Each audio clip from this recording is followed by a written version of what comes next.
देश में करोड़ों युवा परीक्षा की तैयारी करते हैं। साल भर की रेलवे की वैकेंसी आएगी, बहुत मुश्किल से आती है। आपको याद होगा कि हमने कई महीनों तक रेलवे सीरीज आएगी, बहुत मुश्किल से आती है। आपको याद होगा कि हमने कई महीनों तक रेलवे सीरीज चलाई थी, तब जाकर 2019 में वैकेंसी आई 1,46,000 नौकरियों की।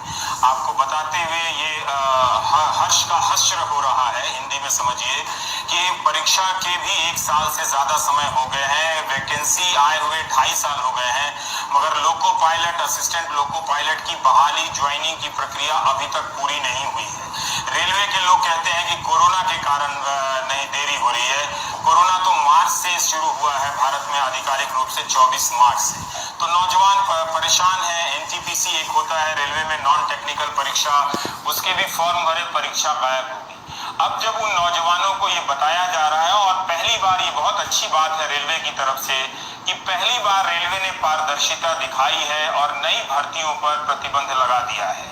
और इस साल Indian railway medical services, Indian railway personal services में कोई भर्ती नहीं होगी। ये जरूर कहा गया है कि जो पहले भर्तियां निकली हैं उन पर असर नहीं पड़ेगा, लेकिन उनकी वैकेंसी ही पूरी नहीं हो रही है, ज्वाइनिंग ही नहीं हो रही है। आप रेल मंत्री के ट्विटर हैंडल पर जाके देखिए तो लोको पायलट और असिस्टेंट लोको पायलट, ये zone, Bhopal zone, Gorakhpur zone, Mumbai zone, मार लड़के तमाम उस पर शिकायतें कर रहे हैं, पर कोई सुनने वाला है नहीं। उनकी अब लगता है भी नहीं है कि रेलवे की कोई अब सुनेगा। कारण यह है कि रेलवे की कमाई खराब हो गई है, कम हो गई है, हालत खस्ता हो गई है। वैसी नहीं है जैसी पीयूष गोयल के ट्विटर हैंडल पर रेलवे दिखती है चमकती हुई। वैसी ब्रांडिंग काश रेलवे भीतर से भी होती तो कल्याण हो जाता रेलवे का। ये एक बड़ा सवाल है, क्योंकि रेलवे सरकारी क्षेत्र में सबसे अधिक नौकरी देने वाली संस्था है।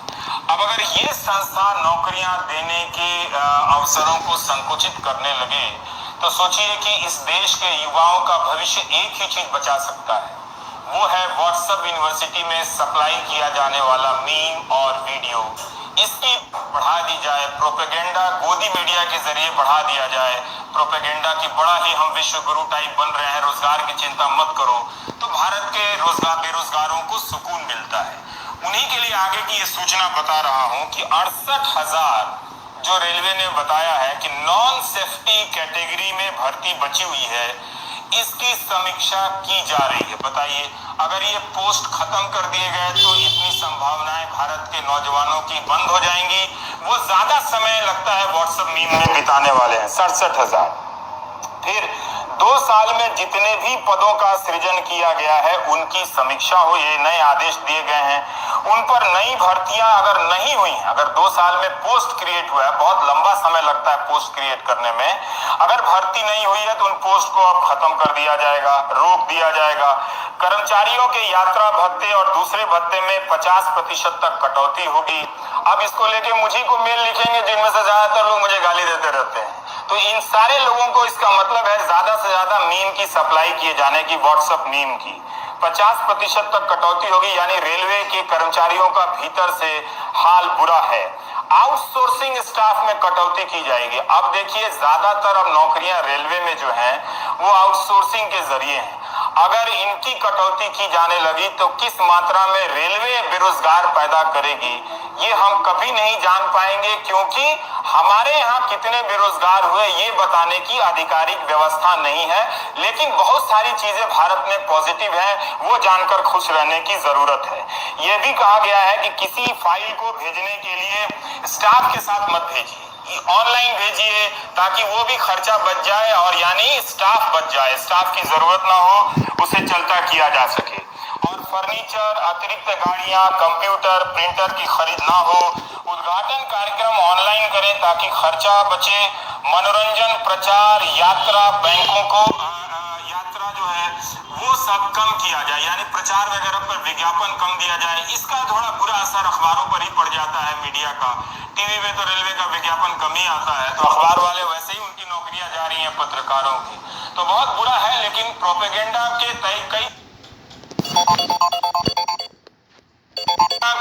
कई तरह के तस्वीरें रोजाना लॉन्च हो रही हैं, तो आप मानसिक रूप से आप कभी खाली नहीं रहेंगे, आपको एकदम पौष्टिक ऊर्जा दी जाती रहेगी। और ये सुनिए रेलवे ने क्यों और क्या क्या कहा इन कारणों के पीछे? हमारे पास जो वैकेंसी जो है अभी सेफ्टी कैटेगरी में है 1,53,000 और जो नॉन सेफ्टी कैटेगरी में है वो 1,37,000। तो रफली अराउंड 90 लाख जो है वैकेंसी हमारे पास है। इसमें से हमने सेफ्टी कैटेगरी की वैकेंसी जो नोटिफाई की हुई है अभी वो 72,274 ऑलरेडी वैकेंसी कर चुके हैं। नॉन सेफ्टी कैटेगरी की हमने की है 68,366। तो the total notified vacancies are 1,40,640।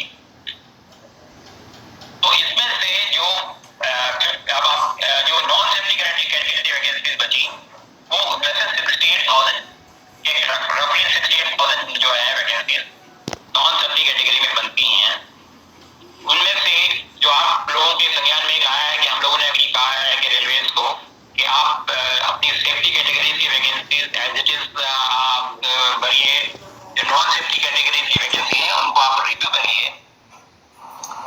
अब ये बेरोजगार पूछेंगे कि विपक्ष कहाँ है? विपक्ष ट्वीट कर रहा है, वो उठा रहा है, लेकिन यही बेरोजगार विपक्ष को कौन पूछता है? तो बेरोजगारी का एक मुद्दा भारत में राजनीतिक रूप से समाप्त हो गया। वैसे कई राज्यों में है गंभीरता के साथ, लेकिन राजनीतिक रूप से समाप्त हो गया है। अगर आप कुछ वैचारिक नैरेटिव वाली राजनीति कर रहे हैं, कुछ तस्वीर वीडियो वाली, तो इस तरह की समस्याओं को आप गायब कर सकते हैं। हाल फिलहाल के चुनाव में ये साबित भी हुआ है, खासकर गोदी मीडिया के दौर में। ये बात मैं क्यों कहता हूँ, बहुत बुरा भी लगता है कहने में, लेकिन ये सच्चाई है कि ये वो पब्लिक है जो पब्लिक नहीं है। जनता ने ही जनता के होने का अस्तित्व समाप्त कर दिया है। इसीलिए किसी भी प्रश्न का जवाब नहीं आता है, किसी भी आंदोलन पे जवाब नहीं आता। आपने कब सुना कि मंत्रियों ने बुलाकर प्रतिनिधियों से बात की है, ये आंदोलन हुआ है? अब कोल इंडिया के लोग जो 3 लाख लोग हैं, मैं तो नहीं कहता कि सब कोई गोदी मीडिया में बह गए होंगे या व्हाट्सएप यूनिवर्सिटी में, लेकिन जो बह गए थे वही बताएं कि क्या उन्होंने नहीं देखा था कि 6 साल में मीडिया समाप्त हो गया, मीडिया जन सरोकार के मुद्दों को नहीं उठाता है। अब जब उनकी बारी आई है तो फिर वो मीडिया को क्यों कोस रहे हैं कि मीडिया उनका नहीं दिखा रहा है? क्या आपको लगता है, पता भी है कि 3 दिनों के लिए कोल इंडिया में जो प्राइवेटाइजेशन हुआ है उसको लेकर 3 लाख कर्मचारी आंदोलन कर रहे हैं? आपको कभी पता नहीं चलेगा। अब इन्हीं से पूछिए कि क्या इनको इस बात का फर्क पड़ता है कि सफूरा जरगर एक गर्भवती महिला के खिलाफ किस तरह से अन्याय हुआ, भीमा कोरेगांव केस में किस तरह से 2 साल का ट्रायल नहीं हुआ और एक नौजवान लड़के को उठाकर जेल में बंद कर दिया गया, सुधा भारद्वाज। तो क्या इन लोगों को इन संवैधानिक सिस्टम के मसले का कोई फर्क पड़ता है, जो ये शिकायत कर रहे हैं कि मीडिया को कोई फर्क नहीं पड़ता? इसीलिए मैं कहता हूं कि ये पब्लिक